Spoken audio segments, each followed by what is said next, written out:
মৰমৰ ছাত্ৰীসকল, আমি ইতিমধ্যে সমাজ বিজ্ঞান বিষয়ৰ আমাৰ চৌপাশৰ বজাৰ নামৰ পাঠটোৰ বজাৰ, মুদ্ৰা আৰু বিনিময় প্ৰথাৰ বিষয়ে আলোচনা কৰিলোঁ। আজি আমি বিভিন্ন প্ৰকাৰৰ বজাৰসমূহৰ বিষয়ে আলোচনা কৰিম। বিভিন্ন প্ৰকাৰৰ বজাৰসমূহ হ'ল এনেধৰণৰ: দৈনিক বজাৰ, সাপ্তাহিক বা অৰ্ধ-সাপ্তাহিক বজাৰ, পাইকাৰী বজাৰ, খুচুৰা বজাৰ, হকাৰে চলোৱা বজাৰ, শ্বপিং মল আৰু শ্বপিং কমপ্লেক্স। আহাচোন এতিয়া আমি বজাৰৰ এই প্ৰকাৰসমূহৰ বিষয়ে অলপ বিতংভাৱে আলোচনা কৰোঁ। দৈনিক বজাৰ আৰু সাপ্তাহিক বজাৰ। দৈনিক বজাৰ কাক বোলে?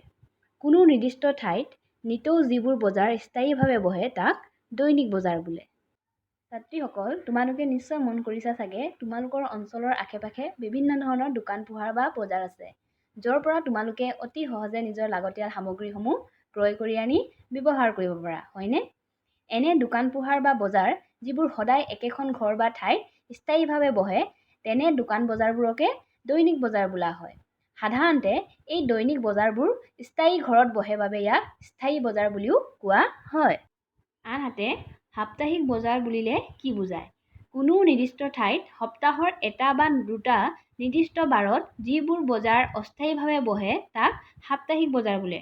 তোমালোকে চাগে নিশ্চয় মন কৰিছা, গাঁও অঞ্চলত বহুত এনে বজাৰ বা হাট দেখিবলৈ পাওঁ, য'ত গাঁৱৰ সৰহ সংখ্যক মানুহে নিজে উৎপাদন কৰা কৃষিজাত সামগ্ৰী যেনে ধান, চাউল, সৰিয়হ, শাক-পাচলি, ফল-মূল আদিৰ লগতে হাঁহ, পাৰ, কুকুৰা, ছাগলী আদিসমূহ দোকান পাতি বিক্ৰী কৰে, হয়নে? এনে বজাৰবোৰ সপ্তাহৰ এটা বা দুটা নিৰ্দিষ্ট বাৰত অস্থায়ীভাৱে বহে আৰু এনে বজাৰবোৰকে সাপ্তাহিক বজাৰ বুলি কোৱা হয়। দৈনিক বজাৰবোৰৰ নিৰ্দিষ্ট নাম, খোলা তথা বন্ধ কৰাৰ সময় আৰু দৰদাম থাকে। দৈনিক বজাৰবোৰত আমি যিবিলাক দোকান পোহাৰ দেখিবলৈ পাওঁ, সেই দোকানৰ ওপৰফালে বৰ্ডত ডাঙৰ ডাঙৰ আখৰেৰে নাম লিখি থকা দেখিবলৈ পাওঁ। অৰ্থাৎ দৈনিক বজাৰবোৰৰ একো-একোটা নিৰ্দিষ্ট নাম থাকে তথা এই দোকানবোৰ দিনটোৰ এক নিৰ্দিষ্ট সময়ত খোলা হয় আৰু বন্ধ কৰা হয়। লগতে প্ৰত্যেক সামগ্ৰীৰ এক নিৰ্দিষ্ট দৰদাম থাকে। কিন্তু সাপ্তাহিক বজাৰৰ নিৰ্দিষ্ট নাম, খোলা তথা বন্ধ কৰাৰ সময় আৰু দৰদাম নাথাকে। সাপ্তাহিক বজাৰত আমি কি দেখিবলৈ পাওঁ যে ইয়াত সামগ্ৰী বিক্ৰী কৰি শেষ হোৱাৰ পাছত বজাৰ উঠি যোৱা দেখিবলৈ পাওঁ, হয়নে নহয়? গতিকে ইয়াত বজাৰসমূহ খোলা তথা বন্ধ কৰাৰ কোনো নিৰ্দিষ্ট সময় নাথাকে আৰু একেজাতীয় সামগ্ৰীৰ দৰদামসমূহ বেলেগ বেলেগ দোকানত বেলেগ বেলেগ থাকে।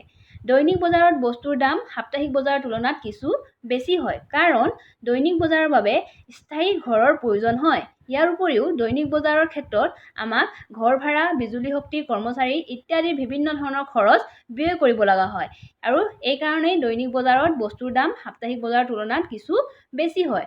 আনহাতে সাপ্তাহিক বজাৰত বস্তুৰ দাম দৈনিক বজাৰৰ তুলনাত কিছু কম হয়, কাৰণ সাপ্তাহিক বজাৰত একেজাতীয় সামগ্ৰীৰ কেইবাখনো দোকান থাকে, যাৰ বাবে তুলনামূলকভাৱে সাপ্তাহিক বজাৰত দৈনিক বজাৰতকৈ বস্তুৰ দাম কিছু সস্তা হয় আৰু গ্ৰাহকে বিভিন্ন দোকান চাই-চিতি বস্তুৰ মান অনুযায়ী দৰদাম কৰি ইয়াত য'ত দাম কম হয় তাৰ পৰাই গ্ৰাহকে বস্তু কিনিব পাৰে। ছাত্ৰীসকল, আমি আজি দৈনিক বজাৰ আৰু সাপ্তাহিক বজাৰৰ বিষয়ে কিছু কথা আলোচনা কৰিলোঁ। ইয়াৰ পাছৰ শ্ৰেণীত আমি বজাৰৰ আন বিভিন্ন প্ৰকাৰসমূহৰ বিষয়ে আলোচনা কৰিম। ধন্যবাদ।